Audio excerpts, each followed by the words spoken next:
This is about as random as it gets, so we'll see how many people want to come hang out. Last few times I've done this, people have just shown up. So if anyone's around, feel free to pop in. Um, yeah, I just thought I would give some updates, hang out a bit, see who's live on. I have this live on YouTube as well, but mostly this is just for people on X. And just thought I'd goof off for a bit, have some fun. Maybe do a quick reading from my upcoming book, The Father of Shadow and Death. So that comes out on Friday, November 7th. I'll also be live that night with Bearded Book Beast, which I'm really looking forward to. Um, yeah, but in the meantime, I don't know, doing a full reading, maybe one chapter, we'll see, but might be tough. We'll see how many times my voice gives out while I'm live right now, probably just for an hour or so. Um, yeah, the short version is that I did 2 chapters, just 2 today. So far, I've been doing 2 audio recording, 2 chapters recorded a day for The Fall of Sylvandria audiobook. So I'm redoing that, um, which has been a lot of fun so far. Technically, this makes it, uh, hey, howdy. Um, technically, this will now be the the 3rd time I've recorded. I recorded 2/3 of the book once, as practice to get a feel. I was, testing some advice I'd received about audiobooks, and then I hired someone to do it, and that kind of fell through. Most who know me at this point know that story. Um, so that anyways, yeah. Uh, Long story short, I eventually did it myself. So took months to finally get to the point where I started recording. Did it myself. Probably took about 2 months, 2.5 maybe altogether with recording and editing. It's the editing that takes the longest. So where things are right now, I'm 12 chapters, I guess, including the prologue. So 12 chapters into re-recording it. There's been a lot of fun. I love doing it, so I don't care that it's the third or fourth time on some chapters. You just practice makes perfect, right? And that was my goal coming in. I knew I'd be learning a lot of this stuff as you go. So yeah, the practice has been fun, but um, it used to be. It could be because I was speaking faster. I used to be able to record 3 to 4 chapters a day, sometimes more if they were shorter, but 3 or 4 was my limit. Now I'm really slowing down, really taking it easy. It's not adding much extra time, just comparing the recordings, but it is longer. So like, uh, I just recorded a chapter today where the original was 18. So yeah, the version that's live on Audible right now, 18 minutes for that chapter. And it came out today. Hey, how's it going, Robert? Yeah, so the chapter I recorded earlier today came to about 20 minutes instead of 18. So 2 minutes there. Most chapters I've added at least a minute. So yeah, right now that's my big thing. Actually, I'm really busy right now. I don't even know why. I probably shouldn't be recording audiobook right now when I'm so busy because I'm judging for writing battle short story competitions. So it's just nonstop. Today I get a break. I finished a round of judging earlier today, and I probably won't get more stories my way until I guess Thursday? No, Wednesday. Wednesday night, I'll get my next round. So I have a bit of a break now, but I'm also editing, and I have 1 book on the go right now. I had 2 on the go before. Um, oh, very nice. Closing up. That's very cool. Yeah, that's gotta feel good. I love getting to the end. Um, I'm usually slow, and then I hit the end, and I'll write like 3 chapters in a day. Uh, I don't know if you're like that, but yeah.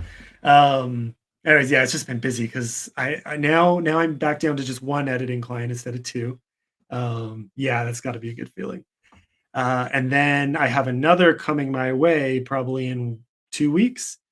So, um, luckily, I'm very close to being done this current book I'm editing, so that's good, and it's been a lot of fun. I've been I don't wanna say lucky because then it sounds like you're unlucky with other editing clients, but, like, I've had 2 very strong books in a row, and probably the last maybe 1 or 2 before that were good, but this was a very good month for editing. Um, Stories, it varies. The way writing battle works is, it's always duels. You always read 2 stories at once, and you give them all feedback and ratings, but then you pick between them and the winner moves on, or the winner of multiple duels moves on. So there's always some eliminated. Um, oh yeah, Skyfall. Well, we can. I know. It is coming. I probably so like the plan for um yeah, Skyfold for the record. Although I love that. The unofficial theme song for the book is Skyfall by Adele. So yeah. Anyway, Skyfold. Um, yeah, the plan is finish the audiobook. So the plan is once I'm done my current busy spell, because I only judge for this competition every like 2 to 3 months, something like that. Actually less than that even because they all anyways, the way it works is I have off seasons. So I edit and I judge during my off season and then I write and then I edit and judge and then I write and then I edit and judge. So my next writing block comes in December. And December I'll be finishing up the sequel to The Fall of Sylvandria. I only have about 30 to 40,000 words left, give or take. So that'll be done soon. And that'll come out hopefully, maybe like February or March, probably more like March 2026. And during that time, once I'm done writing and editing, then I'll move on to drafting my next horror story. So it'll be set in the same world like The Father of Shadow and Death.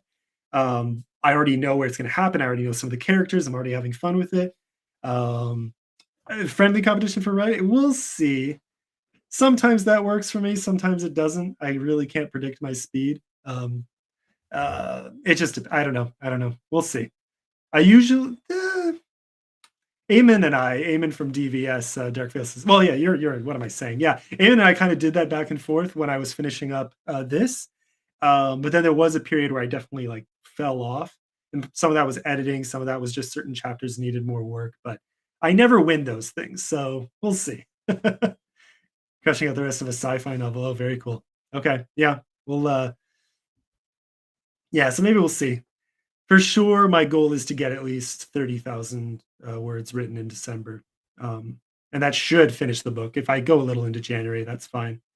Yeah, so I'll finish that, write the next horror book, which is called The Gin of Lobregad, or at least that's the working title, but I like that. So I think it's going to stay.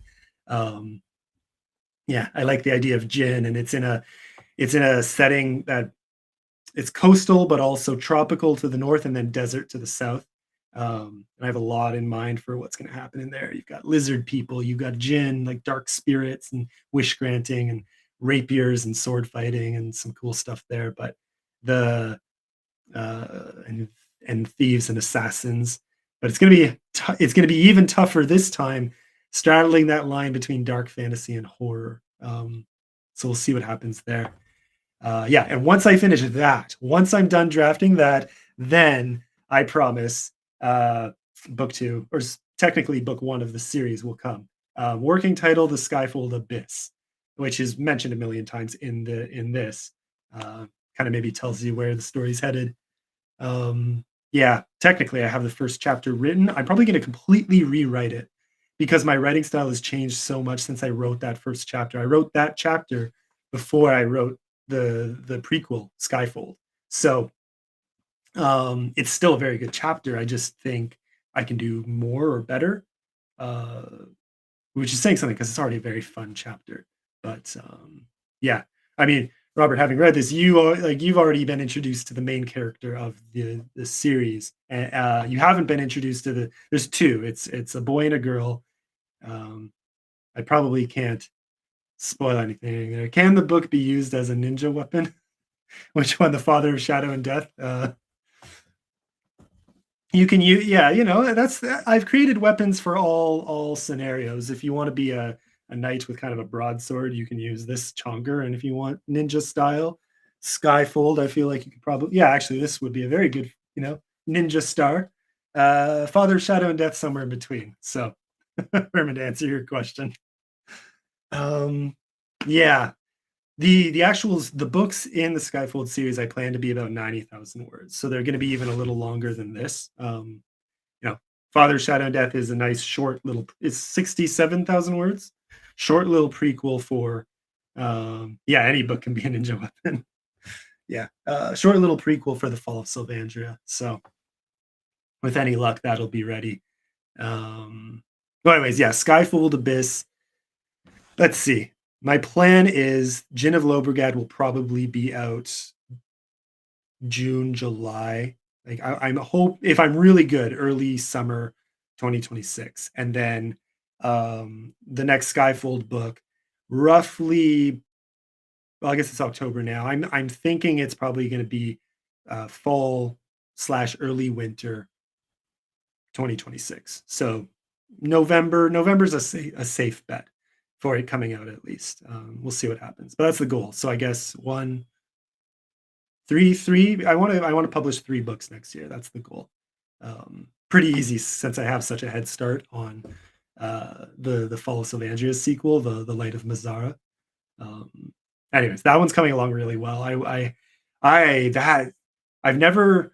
It's the longest pause I've taken in writing. Like I said, I have my off seasons, but this time, um, yeah, it's just such a huge delay. I think I wrote a good chunk of it, then delayed, then wrote another big chunk of it last, or I guess earlier this year. But I'm talking like January, February, April, and I think April is when I stopped.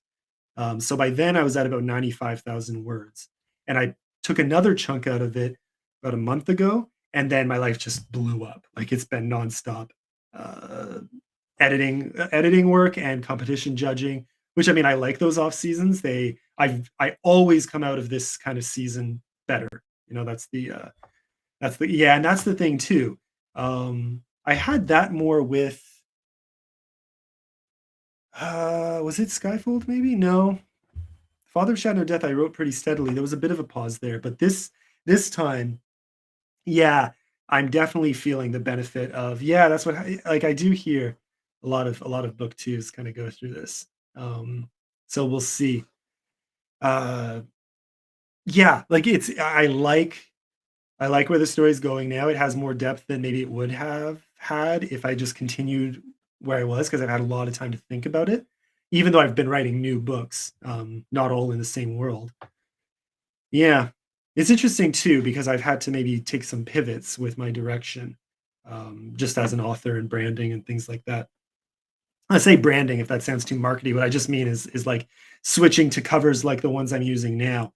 That's a conscious decision, but it's also just based on life circumstances. You know, it's been a tight year and a half or so. It's been a lot of whirlwinds, but I kind of like where I'm at now. It's one, I'm actually in the green as far as books go, if I'm including my editing income. So that's nice to actually finally be profitable when it comes to all this.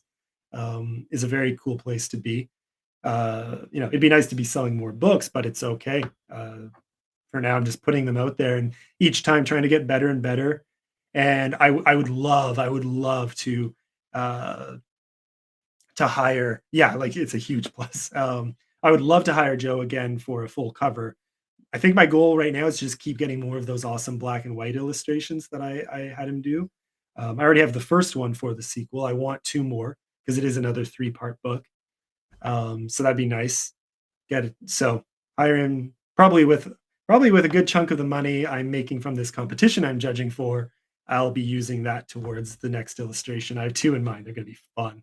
Uh, yeah, spoiler here for anyone who's watching, but like my next 2 illustrations I want done, already have them visually, and I'm sure he'll be able to, just nail it.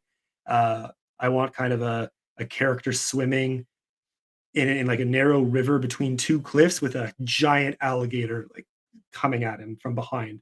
So that's gonna be fun.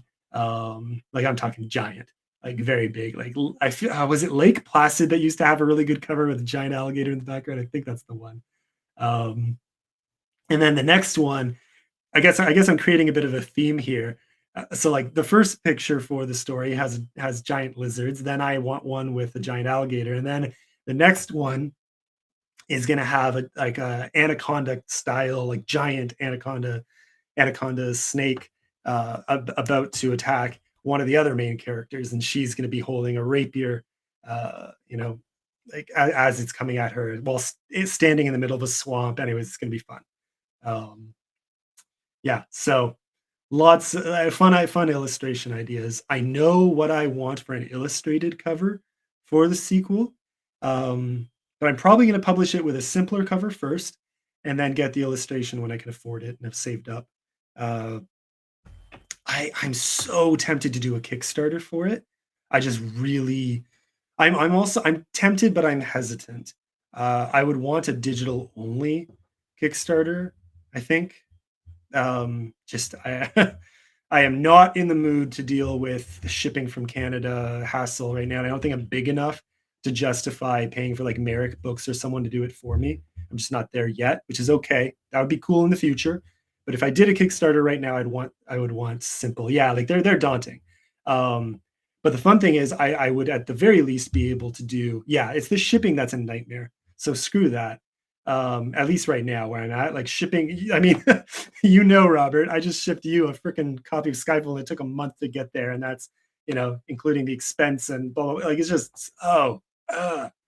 Yeah, I've I won't give specifics, but I've had some very unpleasant experiences with shipping out copies of my books.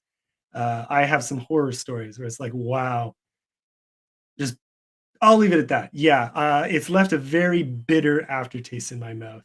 So I'm very hesitant when it comes to shipping out copies to people now, even people I really like who I know will be grateful, who aren't going to be rude or aren't going to. There's stories. There's freaking stories. People are wonderful until they're not. Yeah, so what I would do is I would obviously the ebook would be on offer. The audiobook would be on offer as part of the Kickstarter because I do those myself now, so I can get it done on time easily. Uh, I really like doing audiobooks now. There were a lot of hiccups with the first one, but now Skyfold was a bit of a test there too. I got a lot of mixed feedback, but a lot of sales for the Fall of Sylvandria's uh, uh, audiobook, but Skyfold was my test to see, okay, well, anyway, Skyfold got much better feedback overall and still sold a lot of copies, even though it's a novella. And I've always been told novellas are harder to sell for audiobooks just because everyone wants to use their credits on really long books. But people seem, I actually still get, like, I still, I think Skyfold, it hasn't quite caught up to the Fall of Savandria yet, but like this month, I think all but one audio of the Fall of Sylvandria. So that's fun to see. A lot of fun to write. And it's meant to be fun. It's meant to be a fun world. It has some like darker or heavier moments, but it's much brighter than other things I've written, and that's intentional. Um, yeah. And my goal is to bounce back and forth. So one horror book and then one either Skyfold book or Fall of Sylvandria book.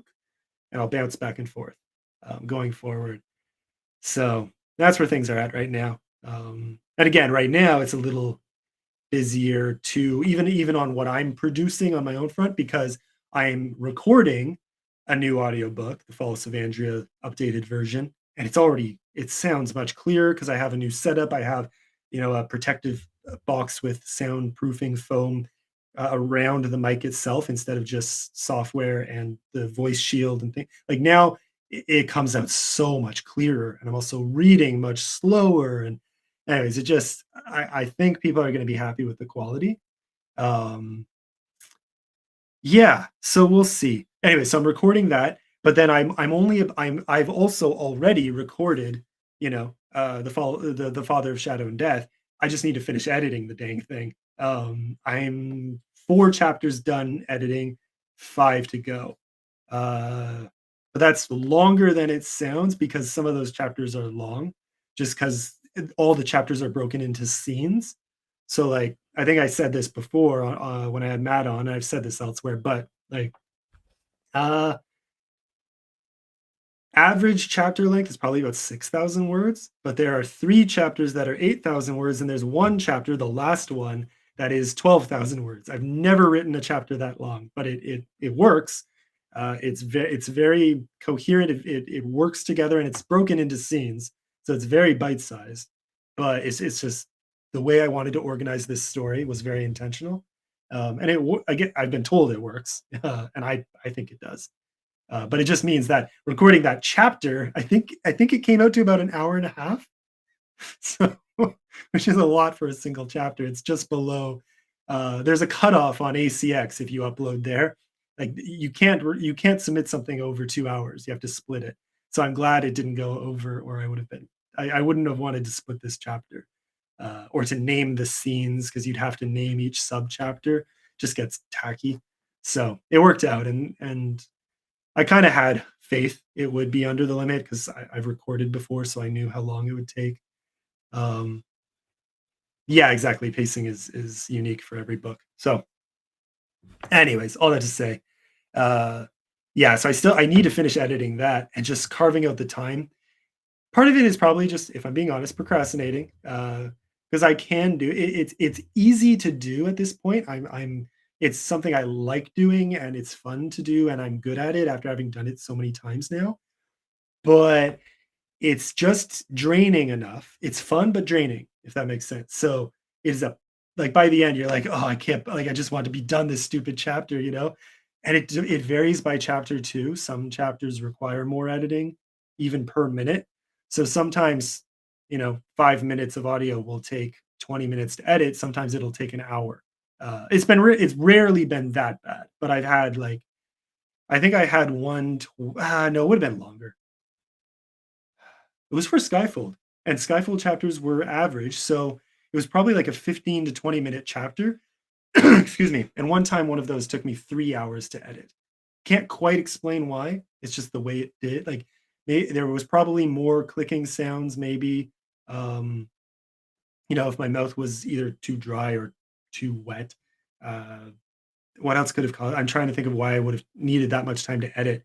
Wouldn't have been more slips because my reading is pretty steady usually. Usually, very few corrections to make to the actual phrasing. But uh, why would it have taken so long? It's just a lot of breath sounds to take out.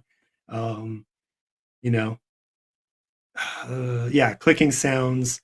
Background, no real background noises to take out. Anyways, all that is like editing just gets very tedious. I use a push copy function that I had to download and tweak, so I can insert breath sound over, or sorry, I can insert room tone over breath sounds very quickly, very easily. So that doesn't take too long.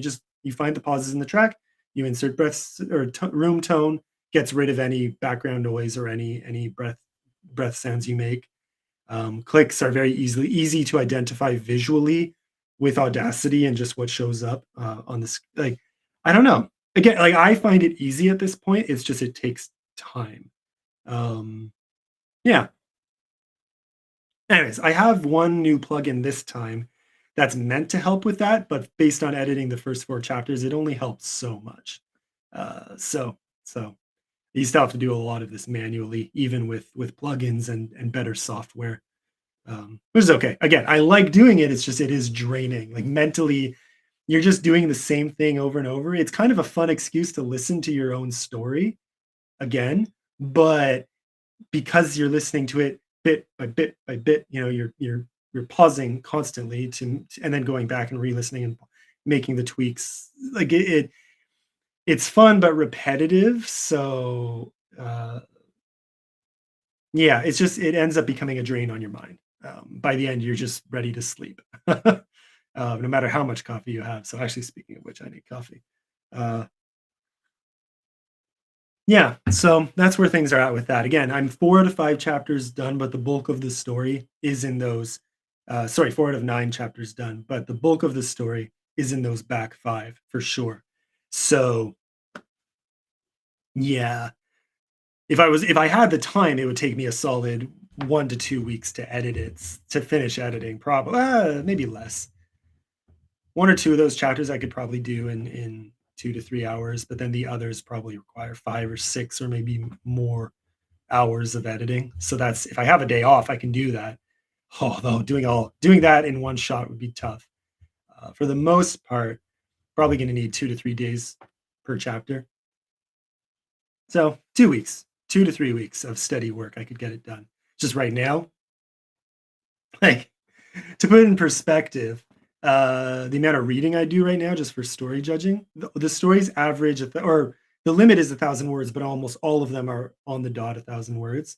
So right now, with my schedule, most days I'm reading at least 10 pairs, so 20 stories, 1,000 words each. So that's at least 20,000 words of reading and judging and feedback and choosing a winner and moving on, and editing work on top of that. If I'm lucky, I get some reading in for fun at the end of the night. Uh, some days I just don't have the brain power because I've read constantly all day. Like right now, my life is reading. It's the dream. It is absolutely the dream. But yeah, having definitely takes away any energy I would have to write. Um, Power to the people who can do like a million things and still write at the end of the day on top of it. One, I like to read in the or sorry, I like to write in the morning. That's my prime time.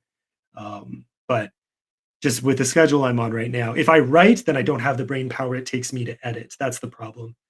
It's not so much the judging work as the editing work. I can write and edit, like so I can do my own writing and edit for someone else at the same time if those are the only two things on my plate. But you add even one more thing, forget it. Writing's gone. It just has to take a back seat.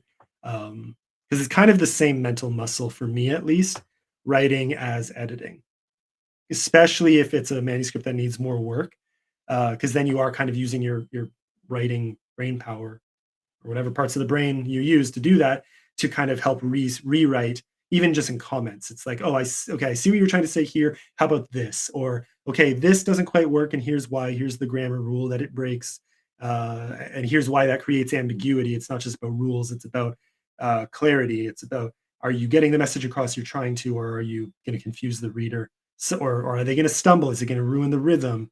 Are there better words that maybe you could use? Anyways, it's a journey. Let's see. After a long braining day. Yeah, yeah. So I feel like today is one of those days too. That's part of why I'm doing this, is because this is my pause. So I did a whole bunch of story judging earlier, and then I did about an hour and a half of audiobook recording, which went very smoothly. So I got two very long chapters done in that. And then now I'm just goofing off for maybe an hour or so before I go to my editing work and do that till I drop. So that's my day in a nutshell. Yeah. So, which I mean, the life, I'm living the dream, but it's busy and draining enough that I need a bit of a break. I might even, the moment I've done this current book, I'm probably going to take a solid 2 day, just do whatever I want and put some of these projects aside. Yeah. No, hey Brian, how you doing? Just here goofing off, maybe do a quick reading from The Father of Shadow and Death, but yeah, just taking a break from, ironically, audiobook recording and story judging. So again, I said this at the beginning for whoever was here, even before Robert joined, but if my voice drops in the middle of this, just don't laugh too hard. Nothing worse, actually. Okay, so this happened 2 days ago, I think. 2 days ago, yeah. I It was the longest chapter in the freaking book, which makes this story funnier. And I made sure, I knew it was the longest, so I made sure I gave myself a pause in between.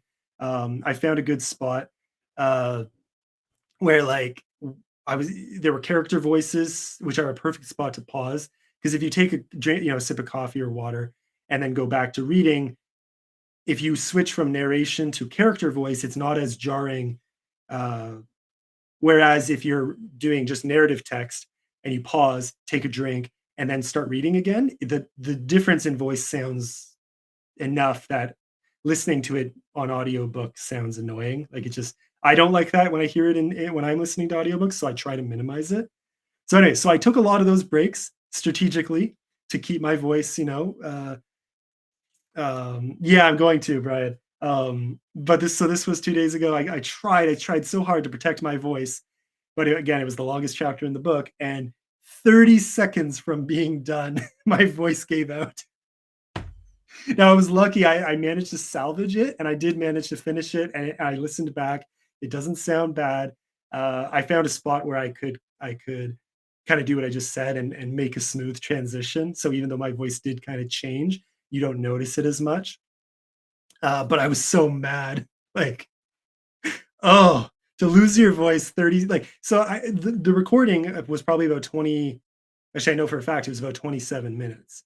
So I was 26, maybe 26 and a half minutes in, and my voice goes like, because it was almost, I mean, I've had other times where I've had a big voice drop like that, or just losing my voice after going too hard, like 3 or 4 chapters in a day, and I just had to scrap an entire chapter, rather than have a huge break in voice. So, anyways, um, Yeah. So if that happens today, it's fine because this is just recorded live on X and YouTube, but that's nowhere near as bad as in a finished audiobook. So eh, I'll deal with it. People can come back to this video and laugh at me if it goes too badly. Yeah. Okay. So let's have some fun. Yeah. Again, so this. I mean, I left the cover up there on purpose, but Father of Shadow and Death comes out on November 7th, beginning of the day. But then I'll also be live with Bearded Book Beast that night. November is going to be nuts. I think I have. I think it's now 10 scheduled shows, or just chats and interviews. That's on top of anything I decide to do. I'll probably do something like this, maybe even on launch day as well. Probably not. I don't want to do in one day. It would be a lot, but I'm gonna be alive a lot this coming month, which is great because I did nothing for Skyfold. So that's the thing too. It's kind of going to be a double feature. I'm going to be talking about both books on every show I go on. Um, you know, which is kind of fun. I like having two books with such different genres out on the market now. You got, you know, playful heist and cosmic stabby horror. I think that's what I'm going to call it, cosmic stabby horror.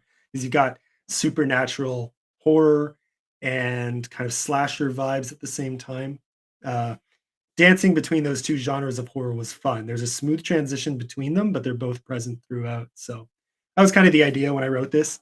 Um, and for those who've read The Fall of Sylvandria, it is technically a prequel. Just you'll see some of the characters in very small capacities, but overall it's meant to stand on its own, which is why I'm not even partnering them on Amazon. So people who just want a fun fantasy horror story can just read this and leave it at that, you know? Gonna do that with my next horror book too. Leave it detached, but with semi-familiar characters. So, okay. Um, yeah.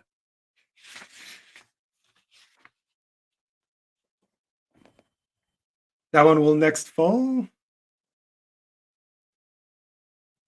Oh, the next Skyfold one. Yeah. Yeah. So no, sorry, the horror one, the next horror one, I'm aiming for June, July. The next Fall of Sylvandria, I'm aiming for early 2026, like March around. So the goal is to have a new book out every 3 to 4 months next year. Um, so sorry, no. So, The Father of Shadow and Death is the prequel technically to The Fall of Sylvandria. Hopefully, I didn't missay that earlier. Um, oh, the one you can't wait to share, Robert. Yeah. Oh, very cool. Doing yeah, fantasy horror as well. That's awesome. I like it. We need more of it. Anyways, okay, let's have some fun. I'll read one scene and then I'll have some fun and maybe I'll read another. The first chapter I think has 3 scenes. It's not too long, but long enough that I probably won't read the whole thing. Um, I mean, yeah, 15 pages, so we'll see. But yeah, anyways, I don't know. Quick note too. I got a little cheeky with it. It's not meant to be insulting, or I hope it's fun. I hope people laugh at this. But I always have my on my copyright page for every book. I always have, you know, this is a work of fiction, blah blah blah, and then I say, if you believe you see yourself reflected in the pages that follow, try to remember, there's no way the author likes you enough to incorporate you into his work. Um, so then and then this time the dedication for this, I said, to Alden and to those who believed, may your faith at long last be rewarded. Okay, so probably don't want to bring up too spicy a topic here today, but I did. So I might have a content warning for my next book, for the next for the Light of Mazara, the sequel to Fall of Sylvandria. Um, or I might just do something like this, but I think it would be maybe justified, or I'll Jan Miklazevich does something where he links to his website and has a warning there. I might do that for the next book. This book, it's horror, so I really didn't feel like it was needed. Some people, I guarantee certain people are going to read this book and be like, I should have known in advance. We'll see. It's not, it's me. I don't let myself go too grotesque or too intense on anything that I just for my own comfort. But it is by far the darkest book I've written, like by a mile. So I did put a little something fun in here. I said a note from the author. This tale is not for the weak of mind or heart. For the former, I offer an index and pronunciation guide at the back of the book. For the latter, I offer my sincerest apologies should you press on. Do so at your own peril, and may the light of the Malda protect you. I don't know. It's terrible, but I had fun writing that. So um, that was also a change too. So I tested this out with Skyfold. I put the index and pronunciation guide at the beginning, and that did lead to some funny comments. Some people appreciated it, just knowing it was there. Some people were kind of like, "Oh, it's one of those books. I just wanted a fun heist," you know. But I was like, "But it's also epic fantasy, so now you know in advance. There's going to be a lot of character names, and there's going to be a lot of stuff." But anyways, I had fun with that, and some people still comment on it. So sometimes you can't win. So this time I put it in the back, but I wanted to make sure people knew it's there. It's in the table of contents, but it's also in the warning. It's like, hey, if you need it, it's there. And I just got a little cheeky because that's my personality. Okay, let's have some fun. So this is chapter one from The Father of Shadow and Death. Hey, no prequel this time. So sorry, no prologue this time. So prologue haters can be happy. All right, let's have some fun. So I'll just read scene one and then we can talk some more. All right. Chapter 1 Splendor of Kings. Beneath the splendor of empires, there ever beats a poisoned heart. The toll of bells and the sparkle of sunlight on silver spires. Braddock Tizane, second Vindicar of Saramai, leaned over the balcony rail and basked in the capital's glory. In a distant past, he might have stood here with Selah, pulling her close while she prattled on about the mighty structures before them. There, the sepulchre of the divines, and there, the Imperial Academy, where they'd send their son in due time. Rising round and tall, the marble columns of the Forum, where the city's wisest sought to enlighten the bustling throngs of the capital. And there, the House of Lutenna, where dancers displayed the majesty of gods to the sounds of violin and cello and flute. She'd have gone on and on, his Selah, the only Saruman he knew with such love for the capital, and he'd have let her, counting the seconds to when his feigned interest was rewarded with time in bed and the touch of her flesh on his. Knowing the trouble that came of it, a son who couldn't bear the sight of him, long departed for the countryside, and nagging desire for a woman who kept him ever beyond reach, he might have taken back those years of carnal bliss were he given the chance. Yet here he stood, alone and buried in thoughts of what might have been, while the summer sun passed over Numralda. The bells sounded again, and he looked to the holy sepulchre. Strange, he thought, that they sound the same no matter the cause. Be it a feast, a wedding, or a noble death, the bells rang same for all, impartial and clear over the city's clamor. Just and true, thought Braddock, simple as the world was meant to be. Cartezane? A far cry from the melodies of Lutenna, though. These bells lacked the grace of Lutenna's orchestra, all the more, all the more, excuse me, for being rung by uninterested priests. He had an ear for such things, you see. Ceremans and Nemrethans alike knew him for his sharp critique of music and dance, having studied the texts of both in his academy years, and even owning a cherry violin that he played upon request. It had been some years since any had asked, however. Because you're rubbish, Selah would say, a pretender at best. Cartezane, a sentry in Nemrethan reds and blacks, tapped his shoulder, then stepped back when he turned with a scowl. The Emperor will see you now. Ah, yes, said Braddock. I'm to be presented as Vindicar Tezane, yes? Of course, Makar, said the sentry. Braddock sighed. This would mark his fourth audience with the Emperor, and every time without fail he'd been introduced as Vicar instead of Vindicar. Car was an honorary used to address both, you see, and these Namralda brutes couldn't care to learn the difference. Instead of an arbiter of justice for his people, the Emperor's lackeys mistook him for a lowly priest, and those days were long behind him. There you go, I need coffee. Sorry. Hmm. Anyways, that is about the cadence for the record I've been doing for the audiobooks. So roughly. So hopefully that works for people, but a little more practice, maybe a little slower too. But all right, so And those days were long behind him. No respect for our history, our traditions, our way of life, thought Braddock. Well, no matter. It was enough for Braddock that these audiences afforded him proximity to the Empire's elite. The sentry led him from the palace balcony through a corridor lined with benches, and Braddock tipped his head to any noble he recognized. Some, like the Honorable Count Miredo, bowed in return, as was right. Others, like the pompous and ungainly Viscount Traval, scoffed and turned away. His wife, at least, had the dignity to meet his gaze, then batted her eyelashes. He smiled back, careful to maintain his pace, limping though he was, lest her husband become wise to their flirting. Though petite for his taste, Viscountess Maria Traval was smart and well liked in the royal court, and Braddock's mind ran wild with thoughts of satisfying her unmet needs. Byron, dear, there's something in my eye, she said. Your handkerchief, if you please. Yes, love, replied Viscount Traval, this time glaring when he caught Braddock still watching. Not flirting after all? Thought Braddock. No, no, simply disguising her interest. For her husband's benefit. Yes, that must be it. Tomorrow night we'll have our chance. The Viscountess oversaw Salon Trevalian, where the city's courtiers, nobles, and academics gathered to discuss matters of importance, safe from imperial scrutiny or the uncivilized philosophizing of the forum. Though she spent most nights entertaining her other guests, as an honorable host must, she'd still given him many hours of her attention, playing coy at his lustful remarks, or listening in adoring awe as he shared his many insights, theories, and political aspirations.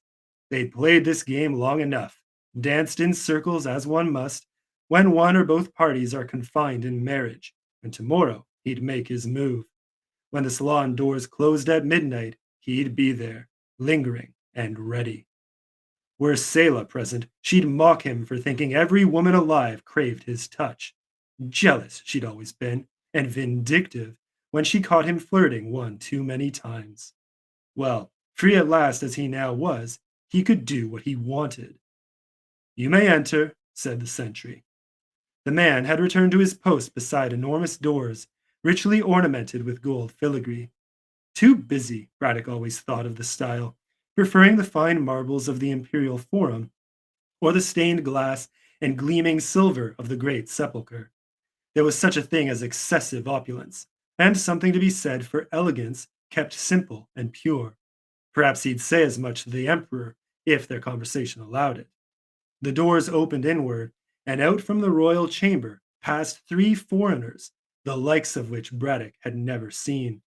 The first, a hard man with skin paler than even a Ceremon's, wore dark armor, its edges cruelly sharp and set with spikes, its plates marked by runic script in reds and purples, and carried a short sword at his hip, the hilt of which ended in fierce spikes at the pommel and crossguard, and from which a metallic skull with ruby eyes stared at Braddock while swallowing the scabbard below. Behind the armored brute, what Braddock could only assume were servants followed with heads bowed, and it took all his resolve not to stare. Their skin, hairless and slick with sweat, was a swirling mosaic of deep reds, oranges, and yellows, at once mesmerizing and monstrous. A fine weapon, said Braddock, seeking to mask his unease with a compliment. The man stopped. In a blur of motion, he drew the blade, holding its serrated edge to Braddock's throat. And in the moment when Braddock locked eyes with his would-be killer, the man's irises turned from gray blue to a malevolent purple, flickering like embers. Where I am from, said the man, his voice cold and empty, a man seeks only to see the weapon he wishes to cross. Braddock gulped, the motion pushing his throat against the blade, so a drop of blood fell to his collar.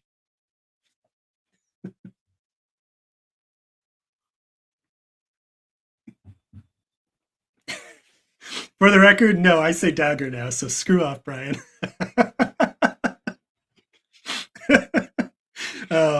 Yeah, there was a G word up there. Which one was it? Anyways, Oh, I missed it. I did say it right though. I've been it's been easier to learn. I will say this. I heard another Canadian, sorry for the interlude. Uh, I know people have told me just do it anyway, but it's easy enough for me to learn, and some of the complaints are not worth it. Just some people are fine and respectful and good about it. Some were dicks, and when that turns into 3-star reviews or 2-star, then you gotta make the business wise choice. Most of my audience is in the US. Um, yeah, right, like this, and that's kinda how I meant my audiobooks to be too, is they are meant to be, just an author reading by the fire, you know? So that's kinda what I wanna do here. I might do this more often. This is kinda fun, for those who like it. Anyways, okay, enough about for those who know the backstory, it's funny when it comes to dagger and dragons and all that good stuff. Sobs into coffee, yeah. Too bad. Yeah, I mean, for now, the there aren't well, for now, the version of the Fall of Sylvandria with that in it is still live, but it will be the one I'm doing now doesn't have that, so it will eventually disappear. So this is the time. I still have the files if you want them for posterity's sake. Oh man. Anyways, that'll be like a special, a special edition Harry Potter with typos, except for me, it'll be my audiobooks with, Dagger and Dragon and Bag and Tag and Rag. And anyways, yeah, good times. It's easy enough now for me to say it right. I just have to sometimes know in advance it's coming and then I can brace for it. But all right. So, where was I? Braddock gulped, the motion pushing his throat against the blade, so a drop of blood fell to his collar. And where is that? Began Braddock. The man ignored him, sheathed his weapon, and stormed off, servants in tow. Beside the chamber doors, the Emperor's sentries sighed relief, their ceremonial spears returning to upright positions, and their faces reassuming a stoic appraisal of mirrored walls opposite where they stood. The Emperor awaits, said the right hand sentry, a slight pause betraying his nerves. To business, then, thought Braddock, shaking off the strange encounter. He pulled a finely embroidered handkerchief from his jacket pocket, ignoring the tremble in his fingers, and wiped the trickle of blood from his neck, then steeled himself for the audience ahead. At long last, it was time to make his mark as Vindicar and open the door to justice for his people. All right. So that was scene one. So yeah, that was 5 pages. So actually, they're all about the same length. Yeah. Um, sorry, 4 scenes. 4 scenes, 15 pages. But that was uh, that was scene one from the Father of Shadow and Death. So it's probably the slow like I don't know it's definitely the slowest building book I've written so far, which I like. It was nice to challenge myself and do something with a slower build, compared to like the Fall of Sylvandria, no build at all. It just dives right in. Skyfold, a little slower because I threw in more exposition and more backstory, but you're still starting right there in the middle of their heist. Like they're already starting this thing that they're doing, right? Whereas this slow, like you know, the only fast thing in this chapter is that scene with the character you're going to meet later, who held the sword to his throat. That's a little attention thrown in and a way to introduce that character, but the chapter there's grisly imagery in it without actually getting to that yet. So it's yeah, much slower. I don't know. I like it. Uh, it's one of those stories that climbs, and it was fun to I think pull off. Once it hits a crescendo, holy crap, does it go wild? Uh, Probably a solid. There's a pause, but you get a good 2 or 3 chapters of pretty intense stuff, and then a pause. Uh, that was tougher because it's horror, so you don't want to pause so much that you lose the tension or the it's not quite horror in that chapter, but it is this sense of foreboding that never disappears, and keeping that was tough, but fun. And then yeah, Braddock, I don't know, it's interesting. I'm curious because like how do I put this? The opening scene, uh, which deep breath moment? Um, while you're typing, the opening scenes for both Skyfold and the Father of Shadow and Death, they have some similarity. in that, uh, well, if L or EL Lyons was here, um, oh, the pause between chaos. Yeah, exactly. The deep breath before the plunge, and that's exactly it. Because once it starts up again, it again escalates and just and builds up to, I think, a really fun conclusion. Um, I've had fun with that. I think I'm nervous. I'm always nervous about ending a story, but I think the ending for all three of my books so far has been pretty on the ball. I'm really nervous for the ending for my current book, The Light of Mazara. But I have 40,000 words to figure that out, so I'm not too worried. It's just I always do this. I always worry about how I'm going to end with a banger, and it usually comes to me as I write. But I know where I want the story to end. I know the scene. I know what's. I just yeah. We'll see. We'll see. So this time around, the build up is worth it. I think like really, really worth it. Uh, Yeah. Even just don't be one of those people who skips to the last page to see and then be like, "Oh, that's a fun last night." A closing line, but it is a fun closing line and it sums up the book pretty well. Um, yeah, what I was gonna say though too is that like, uh, yeah, I brought up, Elle Lyons just because she describes her book Starlight Jewel as steamy, not spicy. Um, Skyfold, I had a little fun with that. I'm never going to be the kind of person to write full blown romantasy. Uh, just not interested. And even like full blown sex and so on. Just not my cup of tea for reading. I can handle it easily. Sometimes it's great, sometimes it works well. Just not where I'm at as a writer. Uh, just not I don't know, not my cup of tea. But there is some of that in Skyfold. And it was my first time actually writing that kind of thing. And it appears really close to the beginning, and it's still there as an underlying tone throughout the book, but not as pronounced. It's kind of and I worried about that. I worried, okay, is that going to create an expectation for the story that I then disappoint, or does it help ground these two characters and the nature of their relationship?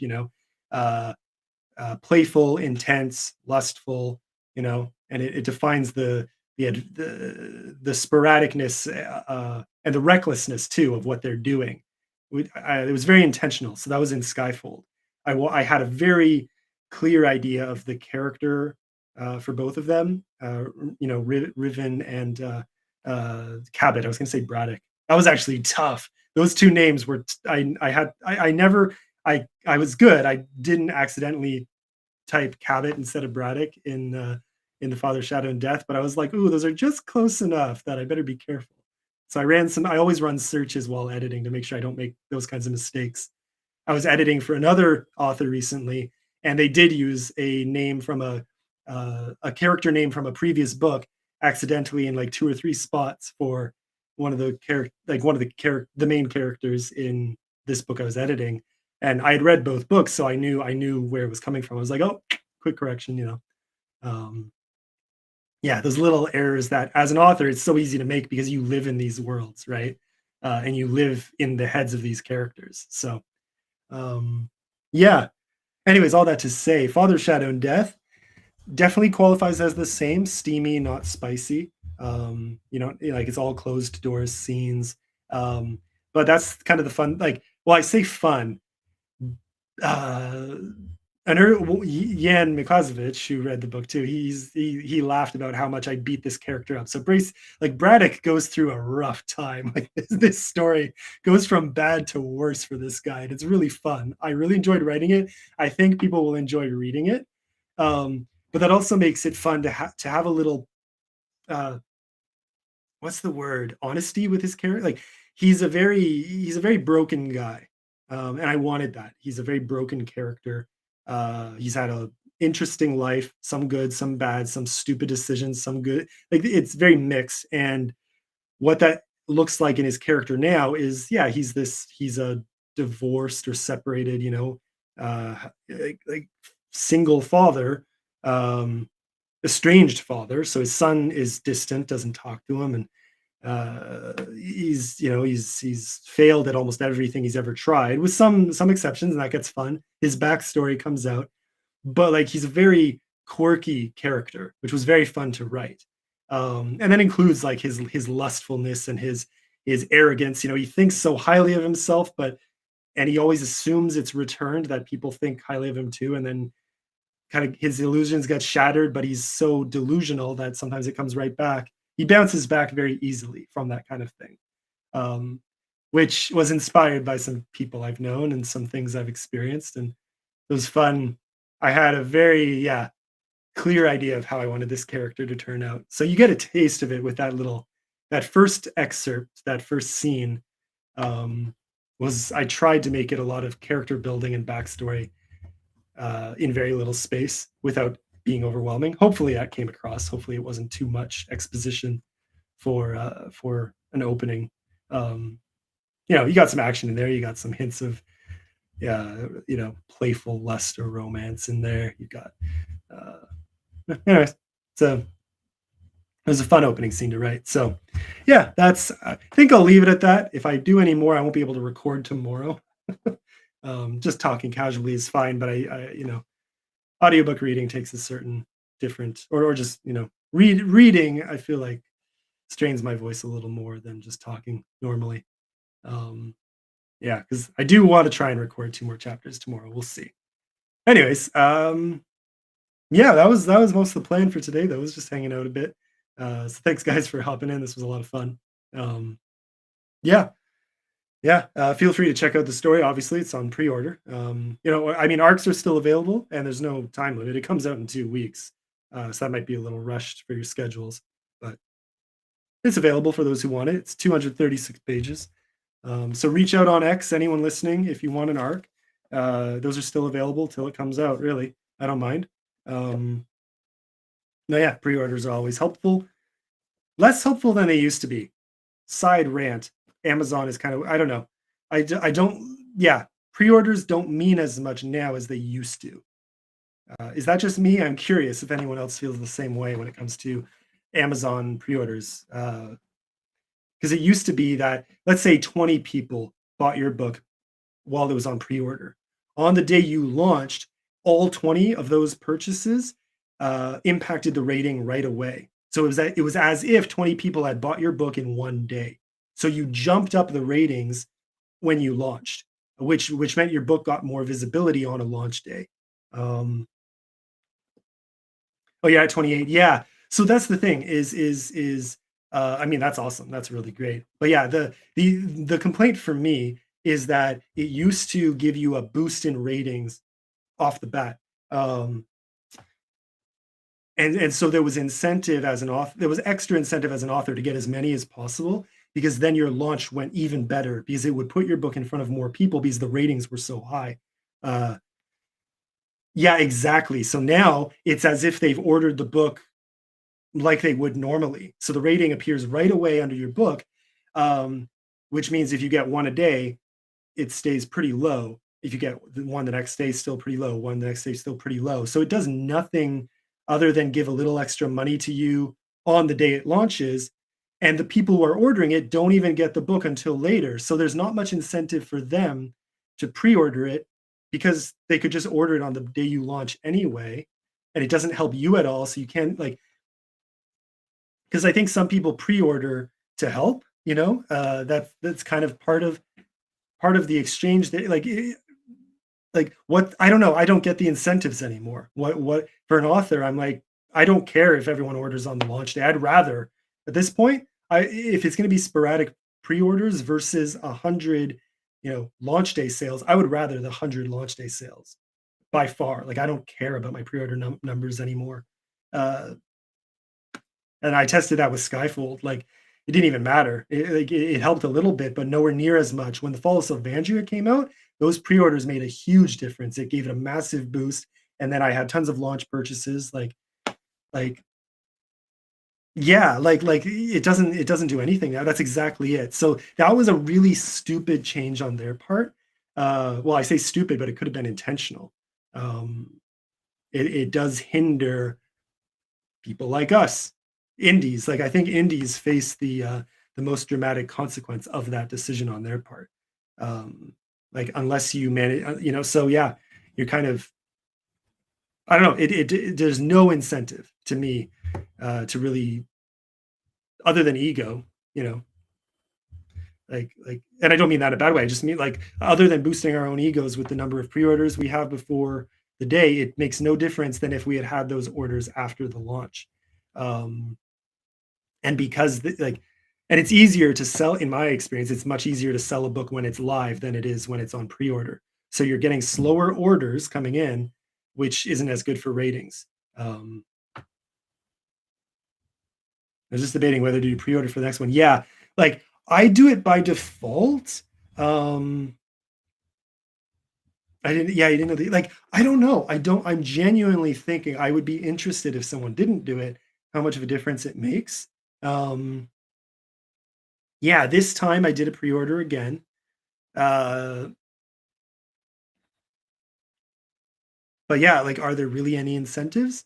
Because you can't pre-order the physical copy, so it's just for ebook, which you can launch like the night before and it'll be live on time, pending any trouble. Yeah, like yeah, the only benefit is that it gets pre-approved by Amazon. So if there's,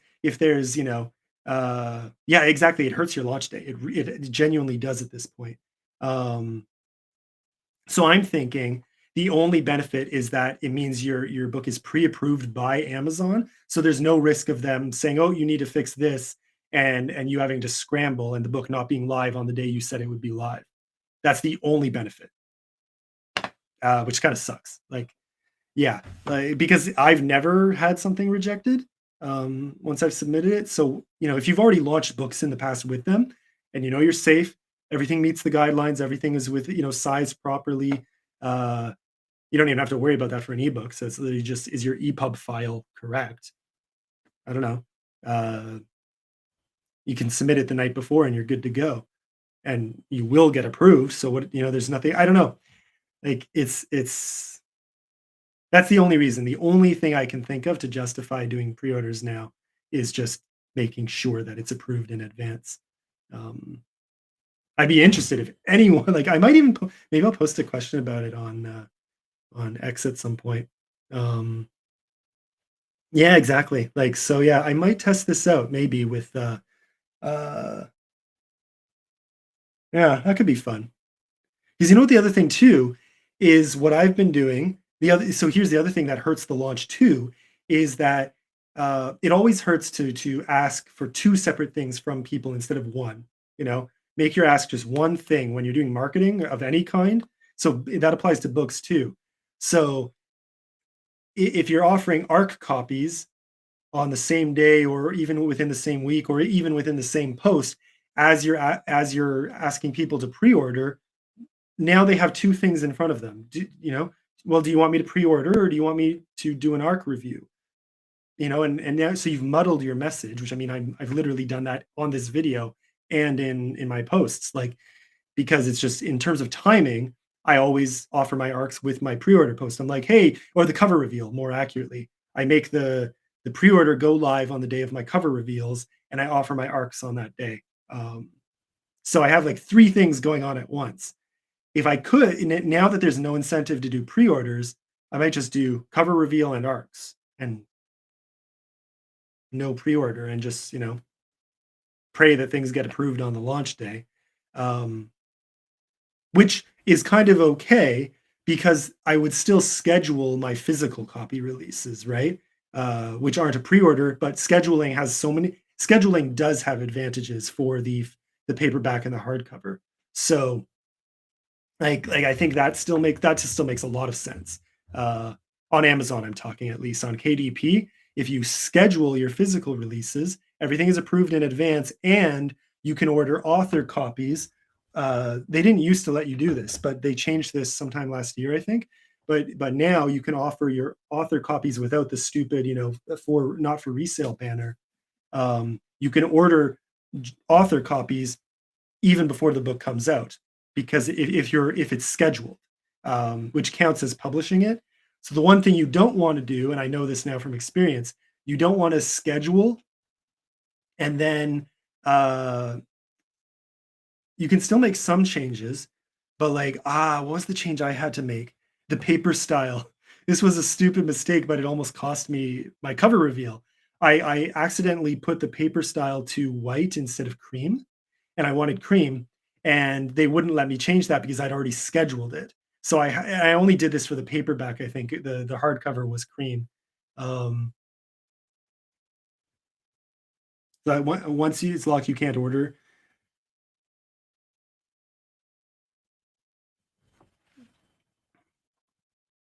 Wait, what's this? Once it's locked, you can't order author copies, you mean? Oh, I see, I see. Okay, so like that, like 4 or 5 days. Is it usually what, 5 days? Um, is that right?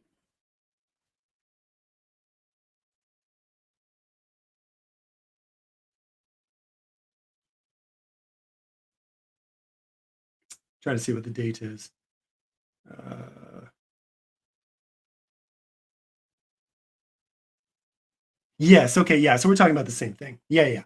So, like, you schedule it, and then you can order copies. Yeah, exactly. You can order all the copies you want, and then there's a 3 or 4 day period. I didn't know that. I didn't know they lock. Doesn't matter for me, anyway, because I'm in Canada, and paperback author copies I can get pretty quickly. It used to be 1 day because we have an Amazon printing place here in Ottawa, Canada. It's like 30 minutes away from where I live. But now even paperbacks take a while, but hardcovers, if I want a hardcover author copy, takes like a month because they print in the US, so extra shipping cost, and then they ship it here to me in Ottawa. Again, even though we have a massive Amazon printing facility here, I know it annoys the hell out of me. It's just they standardize it across Canada, that you have to get hardbacks from the US. So, bummer. So 3 days is no big loss for me because I have to wait 3 months anyway. Or sorry, not 3 months, but 3 to 4 weeks for my freaking hardback author copies. It's so bad that most of the time, if I'm sending someone a copy, I'll just buy it myself off Amazon and get it within 2 days. So that's the thing that really ticks me off is I can buy my own book and get it to me within 2 days at full price, or I can pay almost the exact same amount because of the shipping cost if I'm buying an author copy. The shipping makes it even out almost perfectly, like almost the same, except the difference is now I have to. So it's like a difference of 1 or 2 Canadian dollars, and I have to wait a full month to get it. Like why? No point whatsoever. So most of the time these days I will order a hardcover that I want to send someone from Amazon, sign it, and then pay the extra shipping to send it to them. So I end up paying like $50 or so. If it's like a signed Fall of Sylvandria, that's a solid like $50 out of my pocket for every signed copy I send. That adds up fast, you know. Uh, oh yeah, yeah, okay. So it's not just yeah. Yeah, like that totally defeats the purpose in my mind. Time is money, so even if it was the same cost, I would still be annoyed by that long a wait. Unless it's a big shipment. If you're ordering like 100 copies, then fair enough. Uh, if you're ordering like 5 or 10 or I don't know. Anyways, I'm nitpicking. It doesn't matter as much, but it does annoy me. Um, yeah, so 3 days lost isn't too bad, but all that to say, scheduling paperback and hardcover releases, that makes sense. Pre-orders, I no longer see the incentive. So, next time, next I think, yeah, I might try that next time. I'll do a cover reveal for The Light of Mazara and no pre-order, um, and just direct people to the Goodreads page and leave ARC reviews there. Make that the focus. That's nice. That's actually just like the to me that makes more sense. Put your focus on one thing. So for me, my focus for the build up to my release will be arcs, arcs, arcs, arcs. And getting those early reviews in rather than muddling it with arcs or pre-orders. Um,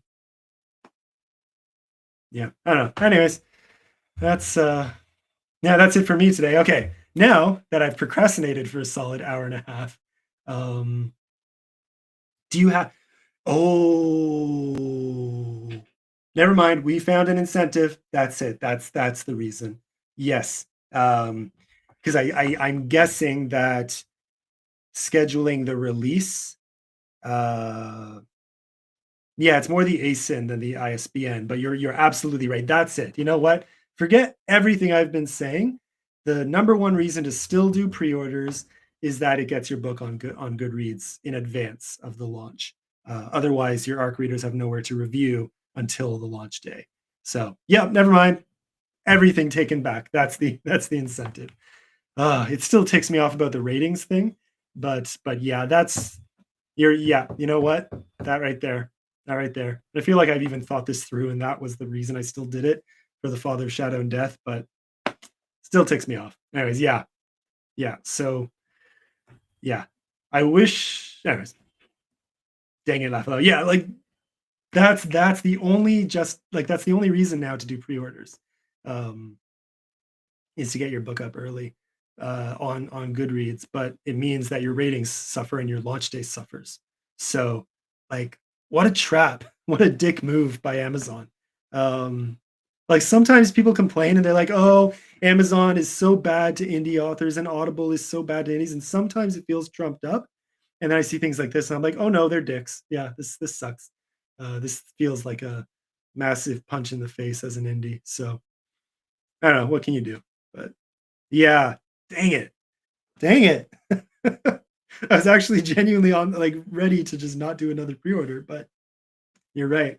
So anyway, so for anyone watching, I might definitely have to make a post about this now at some point. Just yeah, that is the incentive. The only incentive now is Goodreads. So all right. Anyways, that is enough for me. It's just at that time in the afternoon where I probably shouldn't drink more coffee, but I'll probably risk it and get to work on editing probably till late tonight. So that's the rest of my day. But I love it. So it's a great life. Yeah. Anyways, thanks guys for hanging out and anyone watching. Hope you liked the read through. Uh, yeah, or the read of the first scene anyway. That was just 5 pages. That was just 5 pages out of the book. Yeah. Thanks for joining in, guys, and see you next time. Cheers, all. Yeah. Well, are you in the same? Anyways, I'll ask later whether you're in the same time zone. But um, yeah. Well, good luck to everyone who is writing, and I envy you right